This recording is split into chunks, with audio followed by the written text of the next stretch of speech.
As mothers are nurturing a more practical form of couponing that is readily available through their mobile phones, they are also utilizing these devices as a medium to stay connected with their children in a rapidly changing digital era. As Pratik demonstrated in a previous slide, the penetration of smartphone owners by age shows that in a 3-month average ending in April 2011, nearly 1/4 of all smartphone owners were between the ages of 12 and 24. In a 2008 study conducted by Harris Interactive and the Wireless Association, research revealed that 67% of teenagers interviewed believe that they will have a phone for as long as they live. Jeffrey Cole, director of the Center for Digital Future at USC, suggested that this demographic, also known as Generation M for mobile, is a driving force that will determine the future consumption for digital media.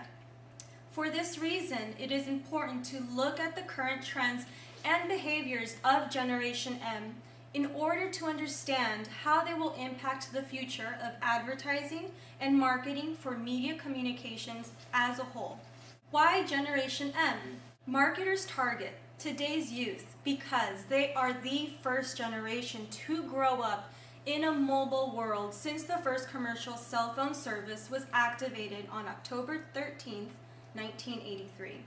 Today, approximately 79% of all teens have a mobile device, an increase of 36% since 2005, making cell phones more than just an accessory, but also a necessity that has become intrinsic to their identity.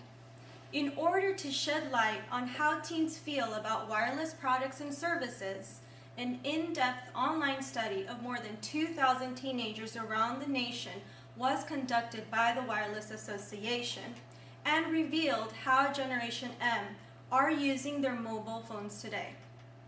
Cell phone impact on teen life reveals that 57% of teens view their phone as the key to their social life. Second only to clothing, cell phones tell more about their social status and popularity, outranking jewelry and shoes.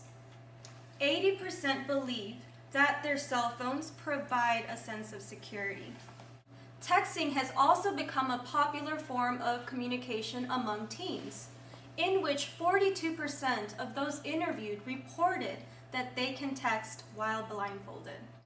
As smartphones are replacing televisions, desktop computers, and other devices as the primary provider of information and communication, 95% of today's youth are using their smartphones to send and receive text messages.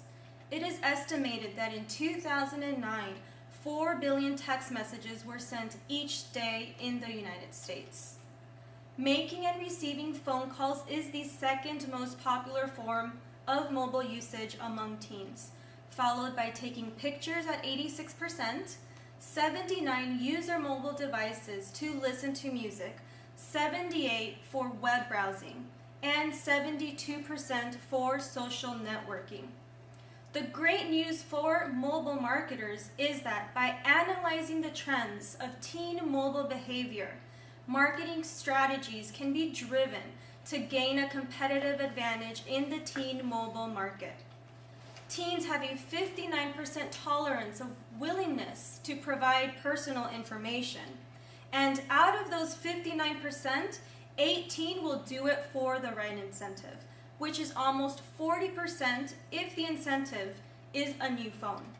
Once marketers know the trends dominating teens, campaigns can be customized to fit the future of teens' mobile lifestyle.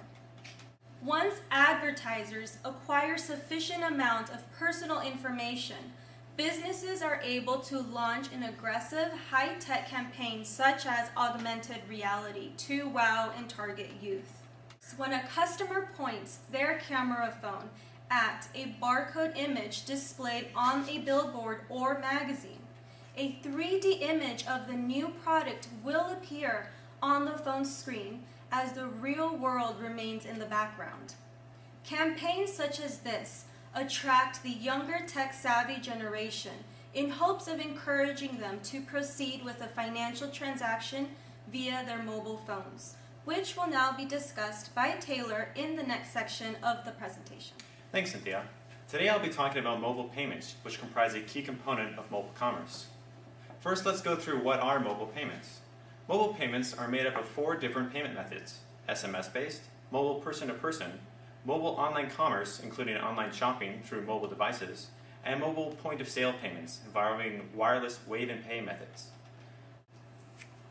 SMS-based commerce involves communicating with bank accounts using text messaging.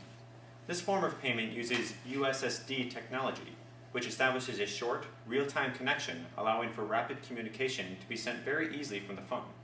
Commands include checking account balances, money transfers to other parties for payments, and commodity spot pricing, which is generally used by a large number of farmers in developing nations. It is estimated that over half of the population in developing nations use mobile phones, which have become very cheap over the last 5 years. Through SMS-based communications, this has enabled these mobile users, many of whom live in rural and poverty-stricken areas, access to banking institutions, many for the first time in their lives. In India, they have experienced a 96% growth in mobile online users, meaning millions of new banking and commercial users, mainly from rural parts of India where traditional telephone lines and banking institutions are rarely seen. In Kenya, there are 14 million users of a service called M-Pesa, which we'll talk a little bit about later. In the Philippines, they have also seen a similar growth level, with 8.5 million users of mobile banking. As these developing nations continue to grow over the next 5 years, mobile phone usage should also see a similar increase. With the ease of use of SMS-based payments and banking in these nations, we should see SMS-based payments become the dominant form of mobile payments for most of the developing world. For a specific example of SMS-based payments, let's take a look at a service called M-Pesa from Kenya. Started in 2007, M-Pesa started as a way to easily transfer phone credits from people in urban areas to their family members in rural areas. Since rural areas are poorer, this service was seen as a way to connect the countryside to the cities, allowing for better communication. However, these phone credits soon became very valuable in these rural communities, and users soon started using these credits as de facto bank accounts. They would pay merchants, farmers, food vendors, and even taxi drivers using these credits. Eventually, this usage spread to the urban areas, and now it is estimated that half of the adult Kenyan population uses the service. It is so preferred by many users that some no longer carry cash with them. Next, let's look at person-to-person payments. These payments involve transferring money from one person to another. This very simple transfer of money from person to person is a common occurrence in the second-hand goods market and personal money transfers. One service that is trying to capitalize on this person-to-person payment is PayPal.